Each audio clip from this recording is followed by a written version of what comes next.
Hello and welcome again to a fresh episode of Wednesday Night Football coming to you from the studios of Ascent TV. My name is Tunde Koiki. And of course, I never do this alone. I have Bimbola with me in the studio. Thank you so much for joining us, Bimbola. Always fun to be here. Yeah, I mean, it's, ordinarily we would have started the show on a really high note, but we have to start on a very, very, very sober note. There was some major tragedy in Nigeria during a UEFA Europa League game during the week last week. 30 Manchester United fans were crammed into a viewing center in Nigeria, in the southern city of Calabar, and they were electrocuted. 7 of them we hear died, 23 were badly burned, and it was really, really sad because what we hear was that the viewing center, what we saw, this viewing center was made of corrugated iron roofing sheets that were nailed together on wooden joints. So apparently there was an explosion from a power transformer.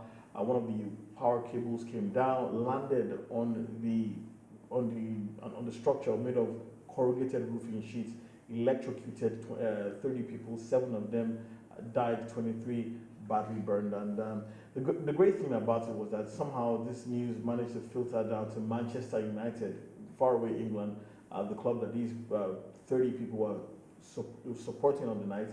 And they sent out a great message to them on Twitter, on social media, showing their support and giving their condolences to the family. It was a really great gesture, Bimo. Yes, it was actually. Being a United fan myself, I was actually very impressed. Again, from here at SNTV Studios and Wednesday Night Football, condolences go out to everyone that's been touched by this unfortunate incident. But yeah, I was really impressed to see Man United shout out this incident and the families involved. But it just goes to show you the incredible lengths that people will go in order to pursue their passion. I mean, there's a study that says that over 50% of how do I put it? Well, people over 50. Well, let's say 100 people watch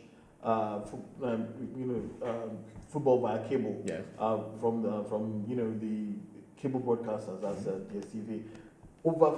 Over 50% of them don't watch it in their homes. They watch it in viewing centers.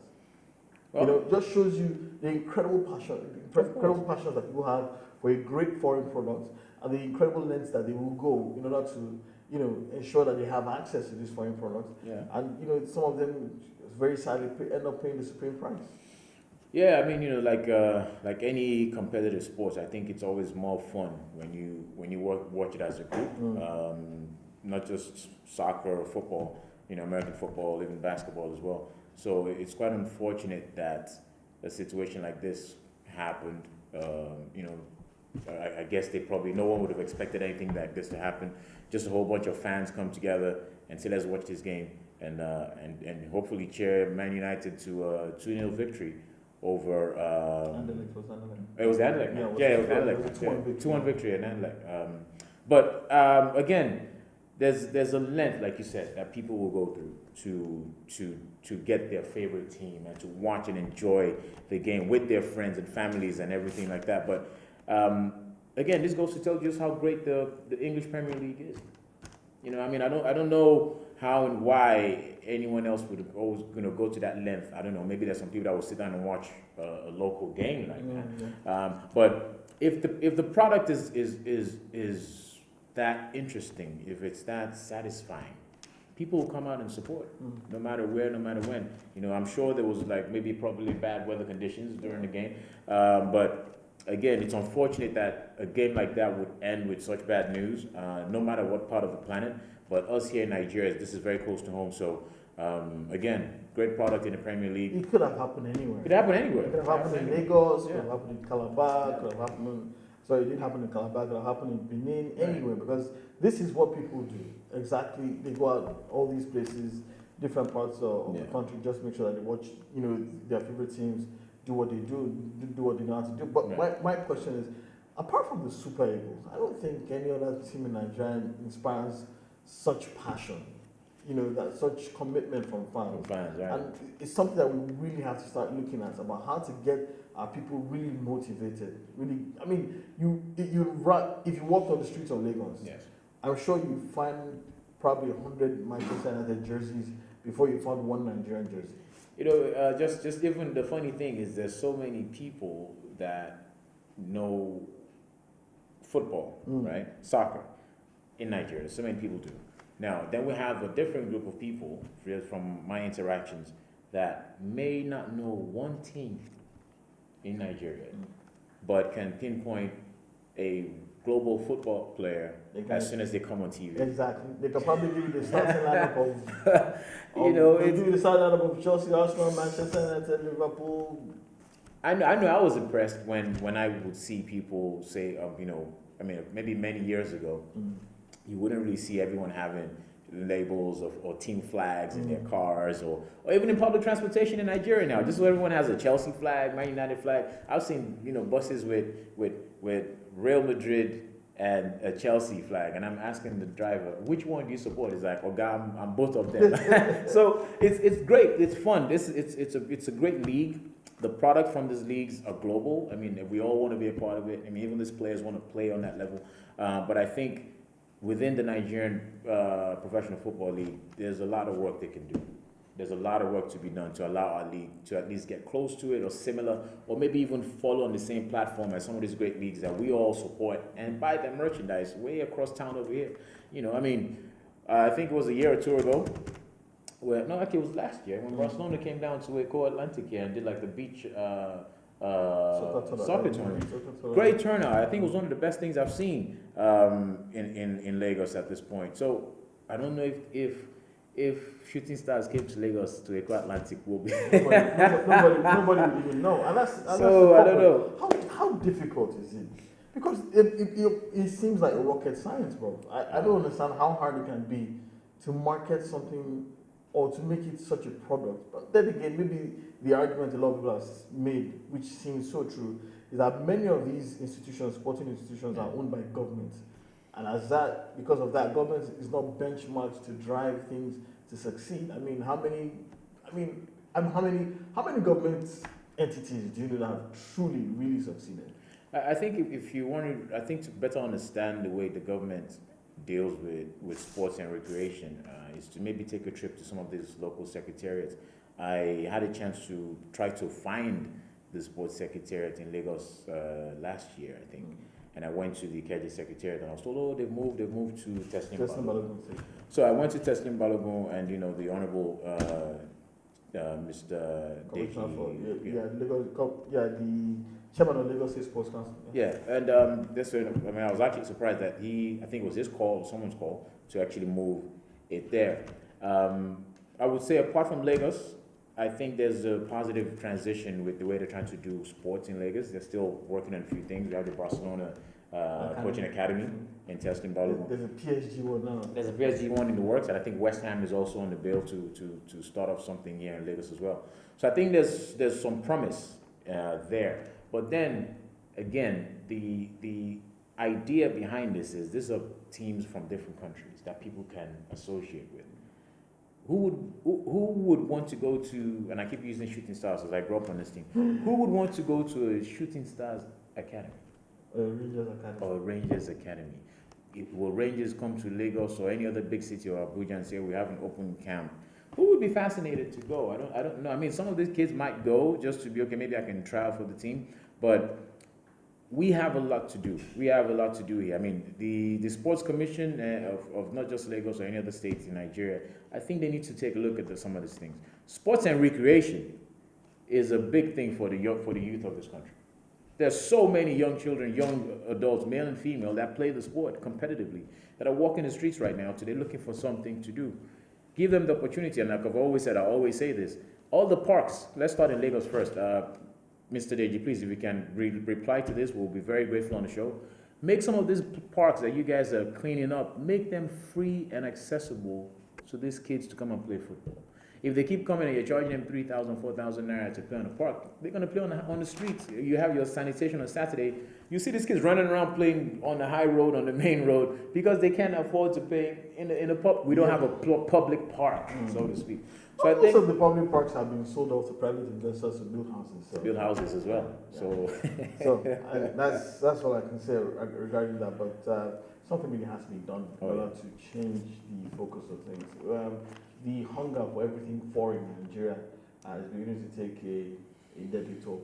Our hearts once again go out to the 7 people who died in Calabar watching that game between Manchester United and Anderlecht in the UEFA Europa League. Let's move over to another issue that is currently burning in Nigeria right now. And the fact is that the national team, the Super Eagles of Nigeria, have 2 very crucial games coming up pretty soon. Yeah. They have one in June, they have another one in August and October. That's a double header against the Indomitable Lions of Cameroon, who are current African champions. That's the later game. But before that, they're going to face the Bafana Bafana of South Africa, a team that they haven't beaten the last 2 times that they met. So there's plenty riding on that. In fact, the last time they met, the South Africans prevented Nigeria from qualifying for the Africa Cup of Nations. So there's plenty riding on that. For some reason, South Africa see themselves as rivals with Nigeria. I don't know where they got that notion from.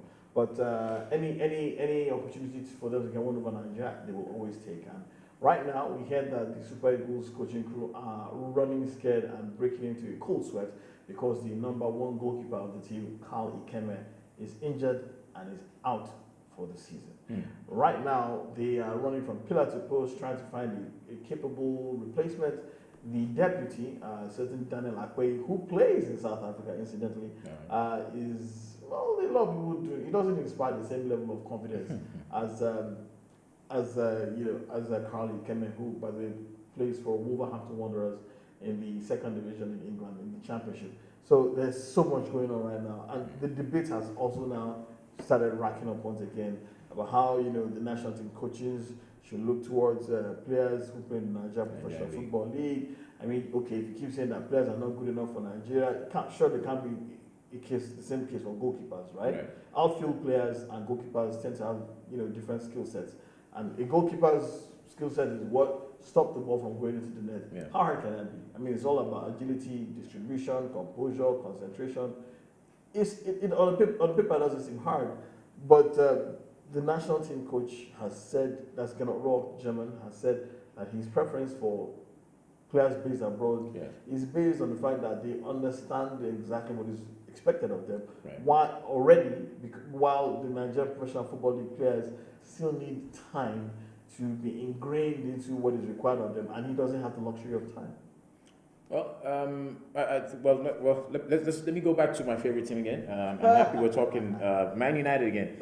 David De Gea now had the clean sheet on Saturday, which I think either set a record onto how many clean sheets a Man United goalkeeper would have in the season or over his career at a very young age. So I think seeing that on that level, let's point out David is not English, so he's playing in a complete different country from his nationality. So the example I'm trying to point out is if a Nigerian player or goalkeeper set the same record or standard as David, he will definitely be in the Nigerian national goalkeeper. He might even be the team captain. Let's just put it that way. But understanding where the coach is coming from about the Nigerian goalkeepers, he's probably looking at the exposure is not there. The experience might be there, but when you try to marry experience and exposure, there's always some few lapses here and there. We had this great goalkeeper back in the day, Dodo Mayana, Peter Rufai. I think Peter Rufai at one point was playing in Benin Republic. Yeah.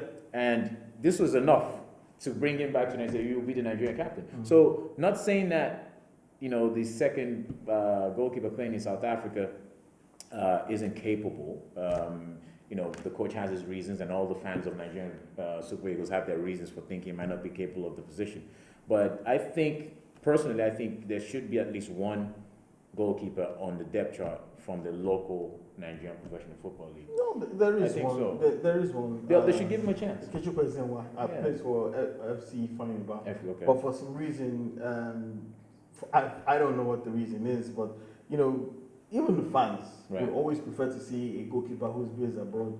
I don't know why, because in the past we've had goalkeepers who are based right here in Nigeria. Legendary Vincent Eyama was still goalkeeper right here for Enyimba International Football Club of Nigeria when he broke into the national team. So why is it so difficult to trust a goalkeeper no matter where he plays? I don't know. I mean, I think Ike Shonwo was the local goalkeeper before, played in local league. Before at one point, stationary stores, I think, at that time. But I think the challenge again is because. And another thing is that yes, we do have a lot of players who leave Nigeria on a daily basis, who go abroad to whether other African countries or Europe but very rarely do you see goalkeepers go out. It's true, and I think that's why the present Nigerian national team coach take a look at some of these guys, see what they have. I mean, it's not as easy as it was before for the goalkeepers to go out and get playing time elsewhere.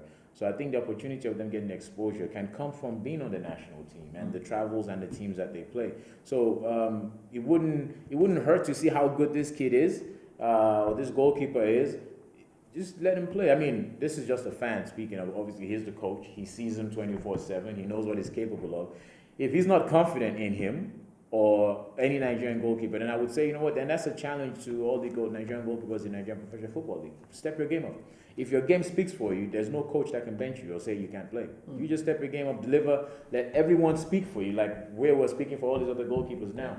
Let people speak for you based on what you do on the field and be as professional as possible. There might be a reason why he's not giving them a chance. Because I believe if you're that good and you're that solid between the goalposts, you should get a call up and give an opportunity to play. And the issue now is that because the fact that number one goalkeeper is not available, we are hearing news coming out of different sources that the NFF is actually thinking of bringing back former team goalkeeper, former team captain Vincent Eyama, who retired or resigned from the national team under a huge cloud under the last dispensation.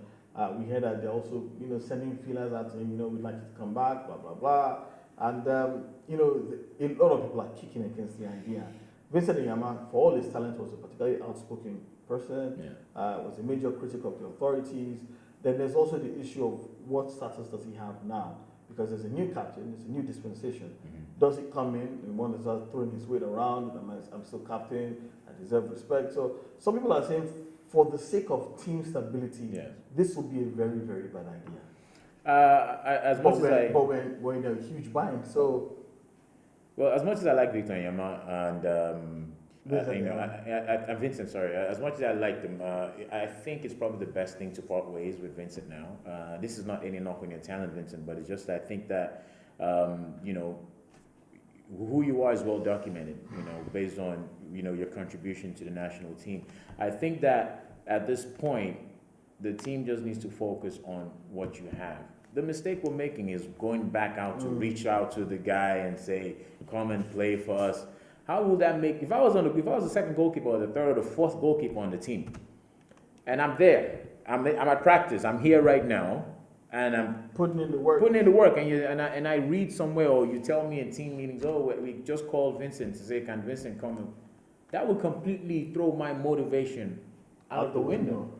So that's a very bad move. If you guys are doing that, really, the coach of national football, Nigerian national team, that's not a good thing to do, and that's not very professional. If anything at all, invite him like everyone else, not special call him, invite him and let him come and fight for a position on the team. And if he's still that good, then again, like what I said, if your goalkeeping speaks for you, Vincent, we won't have to call you on your red line. Just come and fight for a shirt like everybody else. The thing about Nigeria is once you hear something in the news, most likely it's happening. Yeah. So it's happening already. So it's probably just hearing feelers going out. They're just testing the waters to find out what the public perception would be. So I will keep an eye on that. But like Bimbo said, and I totally agree, bad move. Very, very bad move. Let's quickly move very quickly to another issue that also happened in the week. Rivers United, one of the teams in the Nigerian Professional Football League that were representing Nigerian CAF club competitions over the last week or so. They are the only Nigerian team to make it to the group stage of a CAF club competition, holding the hosts Rayon Sports of Rwanda to a goalless draw, qualifying 2-0 on aggregate. Great result for them, and by virtue of that, they're the only Nigerian team that made it to the group stages of any CAF competition this year.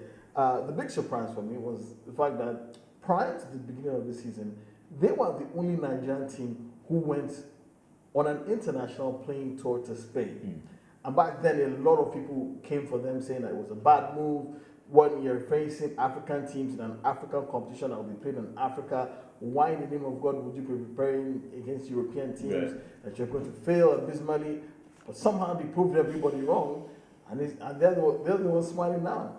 Well, I mean, like we said off air, I think that the incentive of doing that for your team, first of all, let's face it, maybe half of these players have never even left Yep. the country before. And given the opportunity to visit a beautiful country like Spain, it gives them a newfound motivation that, you know what, this team has done this for me. I've never traveled or whatever, or I'm traveling to Spain. Mentally, for a player, you tell yourself, okay, I'm going to reward you for what you've given me, which is I will play I will put every my day. body on the line. Every shot that comes to me, I will take it. So this is the reward that Rivers United is getting from the players that they basically invested in. By taking them to Spain, it was an investment that they made in these players. And, you know, I can understand Nigerians feeling like, oh, why take them to Europe when they're playing an African competition?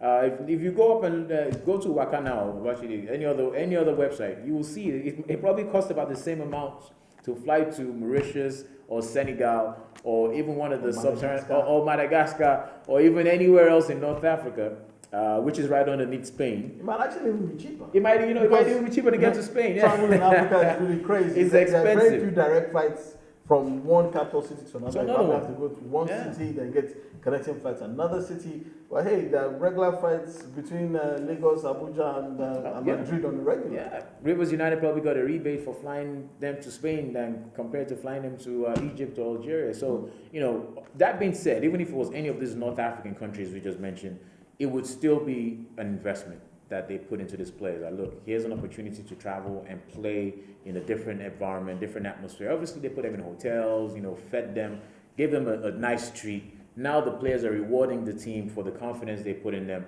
And it's a good thing for them. You know, if anything now, I think the state should also continue to support them. They've gone into the group stage, and which is a good move for Rivers United and all these other teams in Nigerian Professional Football League, including the management.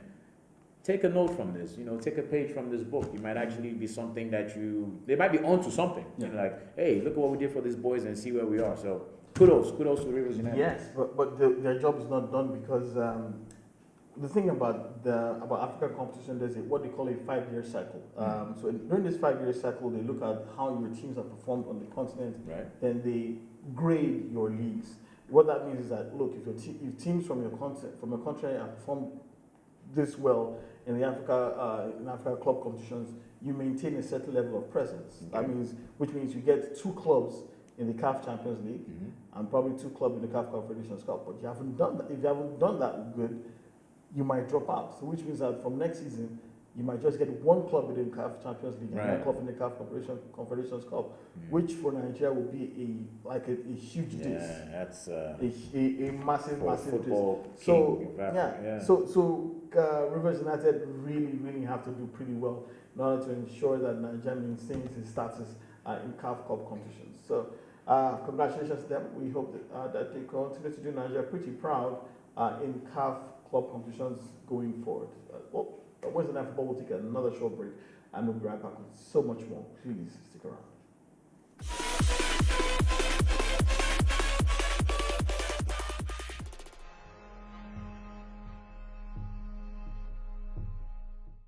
Welcome back. You're still watching Wednesday Night Football with me, Tunde, Koiki, and of course Bimbola. And together we've been looking at some issues that have transpired in Nigerian football over the past 7 days or so. Another interesting thing that has happened in Nigerian football, well, it's not exactly happening in Nigerian football, but it affects us somewhere. Mm-hmm. You recall last week we did talk about the fact that major broadcaster in Nigeria, Supersport, who also broadcast in the Nigeria Professional Football League to all across the African continent, might be pulling. Very strong rumors indicate that they might be pulling out of the country, which would put a lot of people say, and Bimbo actually said, might set Nigerian football back as far back as 10, 15 years, back to the dark ages, like we would like to say here. And interestingly, this not only happened in Nigeria, it's also happened in Kenya, where Supersport have pulled out of broadcasting the Kenya Premier League. They've also pulled out of Ghana, where they've stopped broadcasting the Ghana Premier League. However, in Ghana, they have found a solution. Rival broadcasters, Star Times, have stepped into the breach, and they are putting down a lot of money. We hear that they're going to be offering the Ghanaian Premier League $17 million for the next decade or so. We also hear that they will build 10 artificial pitches for the Ghanaian Premier League in order to improve the quality of the football and the visual aesthetics. And we also hear that they will also provide the Ghanaian Premier League with a full HD, fully equipped outside broadcast van. I don't know how they came up with that deal, but I'm just wondering what's all right now in Nigeria. What we're still doing, we're still holding our hands on our head. Nobody's talking about a solution. Everybody's still running about like chickens lost their heads, Yeah. screaming doomsday, doomsday, doomsday. But to be honest, the Ghanaian thing has happened since November, and they only just found a solution. I think was last month or so. Okay. So, but I think this is pointing the light to the football authorities in Nigeria, the League Management Company, the NFF, the MPFL, about the direction they should be looking at. Well, I think again, I would like to say that it's about time that I think Star Time is owned by it's a Chinese business. Right? Yeah, well, it's actually a combination with Chinese and Nigerian television authority, the NTA. That's good. I mean, with all the construction contracts we've given to them, it's fair enough that they are investing back in the market. We pay for those construction. So exactly. So all that stuff that they're doing. Well, I mean, it's great. It's great, regardless of whatever construction business transaction goes on. It's a good thing when at least some of this money is pumped back into our economy. So in this case, Ghana, it's great for them. It's beautiful for them. I think it would be of great incentive if the Nigerian Professional Football League and League Management Committee can work something out with either them or a sister company or even one of these big companies we have in Nigeria. The Nigerian Football League is definitely an untapped market. I mean, we are a budding economy on this planet, not just in Africa, on this planet. And I think when we can, groom everything of Nigeria to include even the sports angle, we have a lot. So we'll go a long way. I mean, this is a country that has blessed angles of this planet with athletes in soccer, in basketball, in American football, table tennis. We're everywhere playing sports. It's unbelievable. So it's almost unfortunate to come back and look at the plethora of talented Nigerian players in leagues around the world, and then you go back to their own league, and it's almost non-existent. It makes you wonder, how did these guys even get to where they are today? So I'm very happy that at least Ghana is able to get something going with their league. Who knows? Maybe that might encourage some of our youngsters to be playing for a team in Accra or something. So now that's flight of talent out of the Nigerian professional football. Of course, the same talent that we want to keep here and make, turn to world stars. That also want to make our league attractive. So, but you're right in the sense that if for some reason people find that is the way to go, that the Ghanaian Professional Football League now has the money to attract some of the biggest talents in Nigeria, there is a very strong likelihood that we might see a migration of Nigerian football stars to Ghana, which would leave Nigerian football the worse off for it. Well, because I mean, the end goal for many of these young talented players, be it in Nigeria, in Ghana, and whatever part of the country, is to be seen playing, because that is how they actually sell their market. That's their CV, that's their resume. And for you to be actually able to say, you know what, we want to take a chance on this football player, you have to see them play. If our football league in Nigeria is dark, as in i.e. non-existent, nobody sees, there's no way that some of these kids will be able to fulfill their dreams of playing in a different market. And if they look at the opportunity and say, well, just next door, maybe just take a bus a Yaba there for 12,000 naira, you'll be in Accra, they'll go play. Let's face it.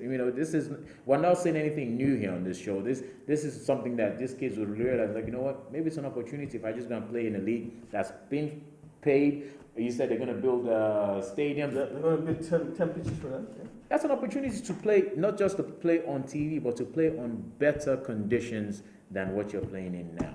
So I think Nigerian Professional Football League and the LMC needs to really look into this.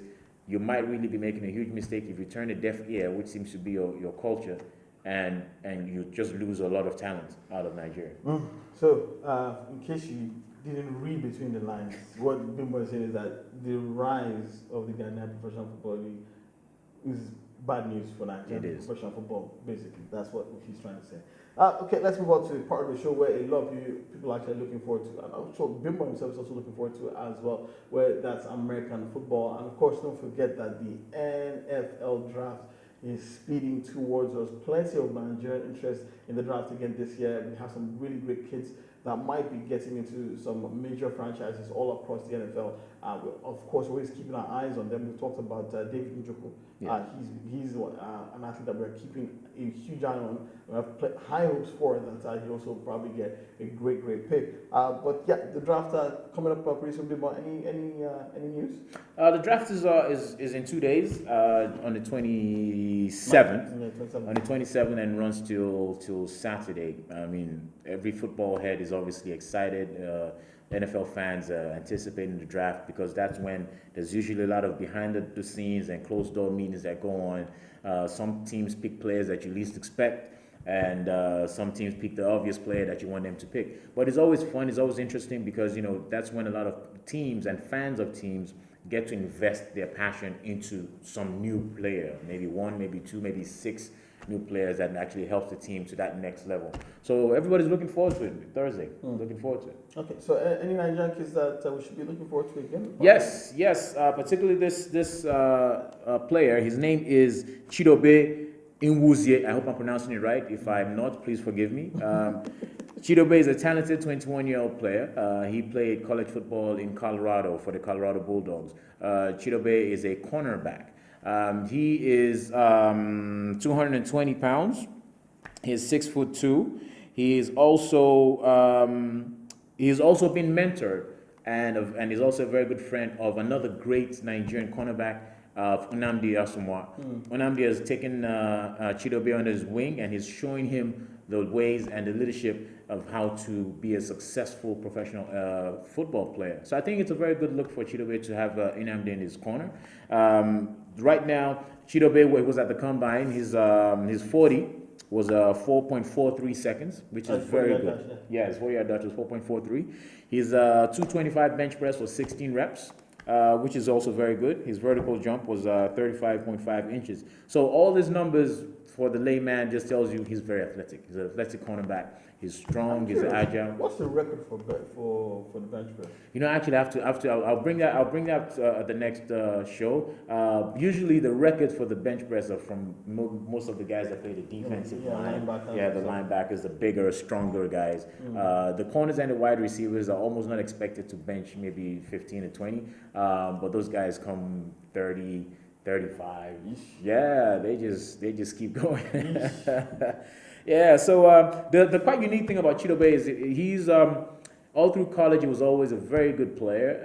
I think late season 2014-15 season he had an injury. It was a lacerated kidney that he suffered during practice, and that kept him out of the rest of the season. But he came back better. He came back more active, and today now he's been considered to be a first round, worst case scenario, early second round pick.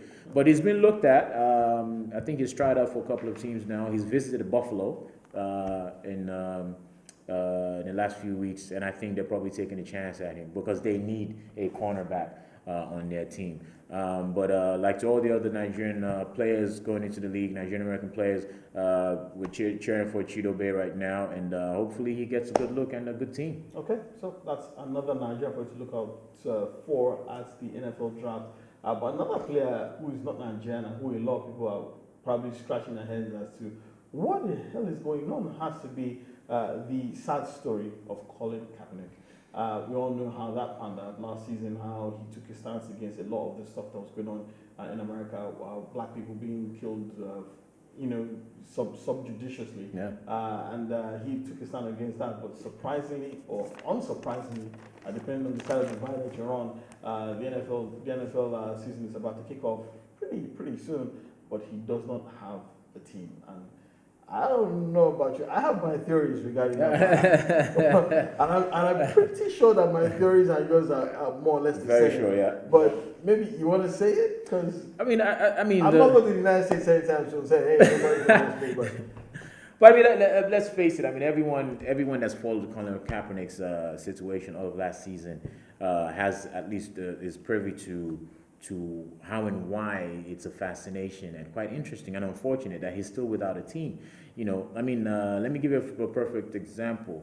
There is Johnny Football. I guess Johnny Football is his last name now. A young kid that was a top draft pick for Cleveland, who had alcohol and drug issues, and he was out of the league. He was out of the league by before last season.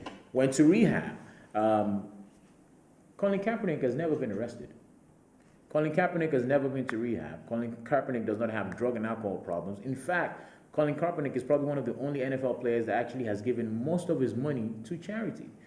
When some of these other NFL players just compared him to was in rehab, Kaepernick was in Somalia, helping out and giving money and time to people that are underprivileged. But a lot of these things go unrecognized or unnoticed because it's Colin Kaepernick.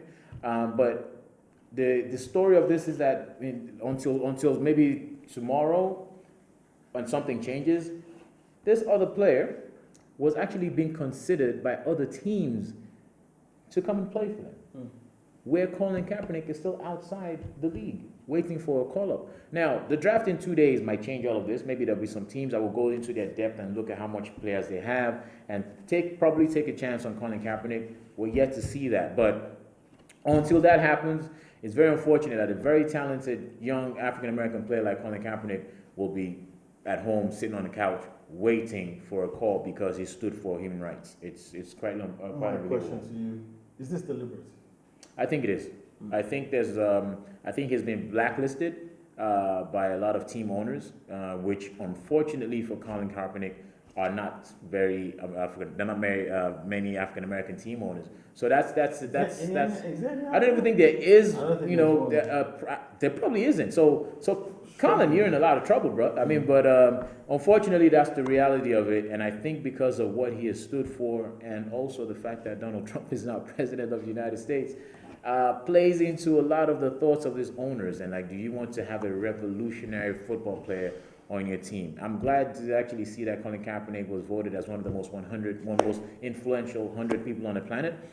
It's great, but this team needs to look past that and give this guy. He's talented. He's not trouble. He believes in certain things. He's an American, which means he has the right to his beliefs. Just let him play football. Oh, this is kind of funny because I thought the freedom of expression in America was a huge cardinal principle of which the country itself was built. But if you're expressing yourself and you still find yourself blacklisted, I don't know what to say about America. But finally, feel good story about a 14-year-old Nigerian who has had a really, really bad time, but an NFL franchise has actually made his dream come true. Yes, a feel-good story, of course. I'm happy to end this segment with the story about TJ Onwanibe. I will be in a lot of trouble with my Eastern brothers. Please forgive me. I'm trying. I will get a crash course on the pronunciation. 2 years ago, he was diagnosed with brain cancer, a rare form of brain cancer at age 12. He's 14 now. He has been going through treatment. Even while he was sick, he actually led a group of his schoolmates to do some kind of community rally, and they took donations of jackets and coats and gave to children that didn't have any pajamas for mentally challenged children. But one of the wish he made through the Make-A-Wish Foundation was that hopefully that one day he is given the opportunity to announce the draft pick of his home team, the Baltimore Ravens. And right now, the Ravens, a few days ago, reached out to him at school during their assembly, the first day of school, and have extended to TJ the opportunity in 2 days to announce their first pick for the Baltimore Ravens. So congratulations to the Baltimore Ravens. That's the first time I'll ever say that because I'm a Redskins fan and we're in the same area. But good job, Baltimore. I'm very happy that you guys reached out to TJ's family. They're very happy as well. And I think the bigger and the better part of all of this is that the cancer is in remission, which means this young man has the opportunity to live the rest of a fruitful and beautiful life ahead of him. Well, that's a great way to end the show, considering the fact that we started with some really, really sad news regarding the 7 Manchester United fans who were electrocuted to death. Just last week, while watching Manchester United play in the UEFA Europa League against Anderlecht. So Congratulations to TJ and to the Baltimore Ravens. We cannot say thank you enough for making this young man's dream come true. That's our show today. Thank you so much for tuning in. Thank you so much, Bimbo, for being here. Thank you. Always an absolute pleasure to share some of your interesting insights into everything that's going on. And thank you for watching Wednesday Night Football. My name is Tunde Koiki, and we'll see you some other time. Bye-bye.